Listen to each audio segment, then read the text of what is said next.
Hello दोस्तों, कैसे हो आप सब। Welcome back to job university. मैं हूं प्रकाश। इस वीडियो में मैं आपको बताऊंगा एयरपोर्ट्स अथॉरिटी ऑफ इंडिया में junior executive air traffic controller के पोस्ट के लिए अप्लाई करने की एलिजिबिलिटी क्राइटेरिया क्या रहती है, एज लिमिट क्या रिक्वायर्ड है, एजुकेशनल क्वालिफिकेशन क्या चाहिए, सिलेक्शन का प्रोसेस क्या रहता है, एग्जाम पैटर्न कैसा रहता है, प्रीवियस ईयर में किस टाइप के क्वेश्चंस पूछे गए हैं, एग्जाम का सिलेबस कैसा रहता है एंड साथ ही साथ सैलरी कितनी मिलती है। तो सारी चीज़ों के बारे में मैं आपको डिटेल में बताऊंगा। वीडियो को एंड तक देखना। लेकिन वीडियो शुरू से पहले अगर आप चैनल पे नए हो तो चैनल को सब्सक्राइब कर लेना एंड बेल आइकन प्रेस करके ऑल सेलेक्ट कर देना, ताकि मेरी सारी वीडियोस की नोटिफिकेशन आपको टाइमली मिलती रहे। एयरपोर्ट्स अथॉरिटी ऑफ इंडिया में अलग अलग डिपार्टमेंट में अलग अलग पोस्ट के लिए वैकेंसीज निकलती है। ATC एयर ट्रैफिक कंट्रोलर एक डिपार्टमेंट है जिसमें जूनियर एग्जीक्यूटिव के पोस्ट में वैकेंसी निकलती है। तो इसमें अप्लाई करने के लिए ऑल इंडिया कैंडिडेट्स एलिजिबल है। मेल फीमेल दोनों ही अप्लाई कर सकते हैं। अगर बात करें एज लिमिट की, तो यहाँ अप्लाई करने की मिनिमम एज 18 ईयर्स है एंड मैक्सिमम 27 ईयर्स है। और अगर आप कैटेगरी में आते हो तो आपको एज में रिलैक्सेशन मिलेगा। अगर बात करें एजुकेशन क्वालिफिकेशन की, तो अगर आपने BSc किया हुआ है और साथ में अगर आपने किसी भी सेमेस्टर में फिजिक्स एंड मैथ्स पढ़ा हुआ है तो आप यहाँ अप्लाई करने के लिए एलिजिबल हो। या फिर अगर आपने BTech किया हुआ है किसी भी स्ट्रीम में और अपने सेमेस्टर में किसी भी एक सेमेस्टर में आपने मैथ्स पढ़ा हुआ है और फिजिक्स पढ़ा हुआ है, यानी कि दोनों सब्जेक्ट्स आपने पढ़े हुए हैं किसी भी सेमेस्टर में, तो आप अप्लाई करने के लिए एलिजिबल हो। इसी के साथ BSc या BTech में आपके मिनिमम 60% मार्क्स होने चाहिए। अगर बात करें सिलेक्शन प्रोसेस की, तो यहाँ टोटल 2 स्टेजेस में आपका सिलेक्शन होता है। सबसे पहले आपको एक ऑनलाइन एग्जाम देना होता है। ऑनलाइन एग्जाम क्लियर करने के बाद आपको document verification and voice test के लिए कॉल किया जाता है। चलिए डिटेल में बात करते हैं एग्जाम पैटर्न की। तो सबसे पहले आपको एक ऑनलाइन एग्जाम देना होता है। ये कंप्यूटर बेस्ड एग्जाम होगा एंड ये इसमें ऑब्जेक्टिव टाइप क्वेश्चंस पूछे जाते हैं, यानी कि मल्टीपल चॉइस क्वेश्चंस आपसे पूछे जाएंगे। तो 2 पार्ट में क्वेश्चंस रहता है, यानी कि part A and part B, and दोनों एक ही साथ होता है। तो पार्ट A में आपसे 60 क्वेश्चंस पूछे जाते हैं, मैक्सिमम मार्क्स 60 रहता है। इसमें नॉन टेक्निकल सेक्शन रहता है एंड पार्ट B जो रहता है इसमें भी 60 क्वेश्चंस पूछे जाते हैं, मैक्सिमम मार्क्स 60 रहता है। और इसमें टेक्निकल क्वेश्चंस पूछे जाते हैं। तो पार्ट A की अगर मैं बात करूं तो इसमें इंग्लिश से 20 मार्क्स के क्वेश्चंस पूछे जाते हैं। देन रीजनिंग से 15 मार्क्स के क्वेश्चंस पूछे आएंगे। क्वांट से यानी कि न्यूमेरिकल एबिलिटी से 15 मार्क्स के क्वेश्चंस पूछे आएंगे एंड जनरल अवेयरनेस से 10 मार्क्स के क्वेश्चंस पूछे जाते हैं और इसका 50% वेटेज रहता है। अगर बात करूँ पार्ट B की, तो इसमें भी basics of physics and mathematics in concept and application इससे पूछे जाते हैं, यानी कि मेनली फिजिक्स एंड मैथमेटिक्स से क्वेश्चंस पूछे आएंगे।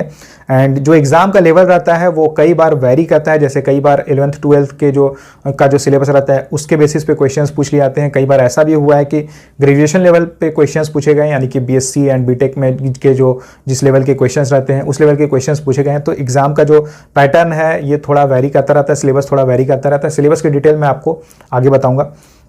तो यहाँ टोटल 120 क्वेश्चंस पूछे जाते हैं, मैक्सिमम मार्क्स 120 रहता है। और ये part A and part B जो मैंने आपको बताया, ये दोनों का 50-50% वेटेज रहता है। तो टोटल आपको इसके लिए 120 मिनट्स का टाइम मिलता है, यानी कि 2 आवर्स का आपको समय मिलता है 120 क्वेश्चंस के लिए। And paper Hindi and English दोनों में रहती है, यानी कि बाइलिंगुअल रहती है। और इसमें एक अच्छी बात यह है कि कोई नेगेटिव मार्किंग नहीं रहती है। ऑनलाइन एग्जाम क्वालिफाई करने के बाद आपको document verification and voice test के लिए कॉल किया जाता है। डॉक्यूमेंट वेरिफिकेशन में तो यही चेक किया जाता है, सारे डॉक्यूमेंट्स वगैरह आपको लेके जाने हो तो उसमें चेक किया जाता है कि सेमेस्टर में, यानी कि आपने जिसमें BSc किया हुआ है या फिर आपने BTech किया हुआ है, तो किसी भी सेमेस्टर में आपने मैथ्स एंड फिजिक्स दोनों सब्जेक्ट पढ़े हैं या नहीं। अगर आपने नहीं पढ़ा हुआ है तो फिर आपको ऑब्वियसली आप एलिजिबिलिटी क्राइटेरिया को फुलफिल नहीं करते, तो हो सकता है आपको रिजेक्ट कर दिया जाए। तो इसलिए ये चीज़ आप जरूर देखना अप्लाई करने से पहले जब भी वैकेंसी आती है। और डॉक्यूमेंट वेरिफिकेशन होने के बाद आपको वॉइस टेस्ट के लिए कॉल किया जाता है। वॉइस टेस्ट क्या होता है? तो वॉइस टेस्ट में सिंपली आपकी फ्लुएंसी चेक की जाती है, यानी कि आप फ्लुएंट होने चाहिए। ऐसा नहीं है कि आप स्टैमर करो या फिर आप हकलाओ, जो बहुत कैंडिडेट्स के साथ होता है कि बोलने में वो हकलाते हैं, तो फिर चांसेस है कि आपको रिजेक्ट कर दिया जाएगा। तो वॉइस टेस्ट बहुत इंपॉर्टेंट होता है, क्योंकि एयर ट्रैफिक कंट्रोलर की जॉब जैसी होती है उसमें आपको कंटिन्यूसली स्पीक करना होता है, कंटिन्यूसली बोलना होता है। एंड उसमें अगर आप स्टैमर करते हो तो फिर आप जॉब नहीं कर पाओगे। डॉक्यूमेंट वेरिफिकेशन के लिए क्या क्या चीज़ें चाहिए रहती है एंड वॉइस टेस्ट की डिटेल्ड वीडियो मैंने डिस्क्रिप्शन बॉक्स में डाली हुई है, तो आप वहाँ जाके वीडियोज़ देख सकते हो। अगर बात करें सिलेबस की एंड प्रीवियस ईयर के क्वेश्चंस की, तो सिलेबस इसकी डिटेल्ड पीडीएफ मैंने डिस्क्रिप्शन बॉक्स में डाली हुई है, साथ ही साथ मैंने टेलीग्राम चैनल पे भी डाली हुई है पीडीएफ, तो वहाँ जाके आप सिलेबस देख सकते हो। और अगर बात करें प्रीवियस ईयर क्वेश्चंस की, तो प्रीवियस ईयर में जितने भी क्वेश्चंस पूछे गए हैं सारे क्वेश्चंस की पीडीएफ मैंने टेलीग्राम चैनल पर डाल दी है। तो टेलीग्राम चैनल की लिंक आपको डिस्क्रिप्शन बॉक्स में मिल जाएगी, आप वहाँ जाके ज्वाइन कर लेना एंड वहाँ से आप पीडीएफ डाउनलोड कर सकते हो। एंड उसके बाद आप देख सकते हो कि किस टाइप के क्वेश्चंस पूछे गए हैं, कौन कौन से सेक्शंस हैं जिनसे क्वेश्चंस पूछे जाते हैं एंड किस लेवल का क्वेश्चन पूछा जाता है। चलिए बात करते हैं मोस्ट इंपॉर्टेंट चीज़ की, मोस्ट इंपॉर्टेंट टॉपिक की, और वो है सैलरी। तो यहाँ आप सैलरी स्लिप भी देख सकते हो। देखिए बेसिक पे 40,000 रहता है, सैलरी के अलावा यानी कि बेसिक पे के अलावा आपको डीए मिलता है, डीएनएस अलाउंस मिलता है, हाउस रेंट अलाउंस मिलता है डिपेंडिंग अपॉन आपकी लोकेशन कहाँ रहती है, आपकी पोस्टिंग कहाँ रहती है। देन पर्क्स मिलते हैं, पर्क्स 35% होता है, जो भी आपका बेसिक पे रहेगा उसका 35% रहता है।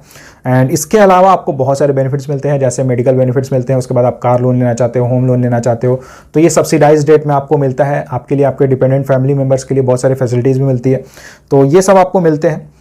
तो एनुअल सीटीसी अगर आप देखोगे एयर ट्रैफिक कंट्रोलर यानी कि एटीसी जेई के पोस्ट के लिए, तो एनुअल सीटीसी बनती है 12 लाख। एटीसी के रिगार्डिंग मैंने बहुत सारी वीडियोस बनाई हुई है, जैसे कि डॉक्यूमेंट वेरिफिकेशन के टाइम में आपको क्या क्या डॉक्यूमेंट्स ले जाने होते हैं, वॉइस टेस्ट में क्या करना होता है, उसके बाद ट्रेनिंग के टाइम में ट्रेनिंग कहाँ पे होती है, ट्रेनिंग में क्या क्या होता है, ड्यूरेशन क्या होता है, क्या क्या चीज़ें करवाई जाती है, उसके बाद ट्रेनिंग कंप्लीट होने के बाद आपकी पोस्टिंग कैसी होती है, होम पोस्टिंग कितने टाइम के बाद मिलती है, प्रमोशंस के क्या स्कोप होते हैं, ट्रांसफर्स कितनी फ्रीक्वेंटली होती है, हर चीज़ के ऊपर मैंने वीडियो बनाई हुई है। वीडियो की लिंक आपको डिस्क्रिप्शन बॉक्स में मिल जाएगी, तो आप वहाँ जाके सारी वीडियोस देख सकते हो।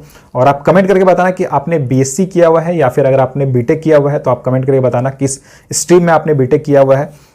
और वीडियो से रिलेटेड अगर आपका कोई भी सवाल रहता है तो आप मुझे कमेंट करके पूछ सकते हो। वीडियो को लाइक जरूर करना, आपके जो भी फ्रेंड्स गवर्नमेंट जॉब की प्रिपरेशन कर रहे हैं उनके साथ इस वीडियो को शेयर जरूर करना। एंड अगर आप चैनल पे नए हो तो चैनल को सब्सक्राइब जरूर कर लेना। Thank you.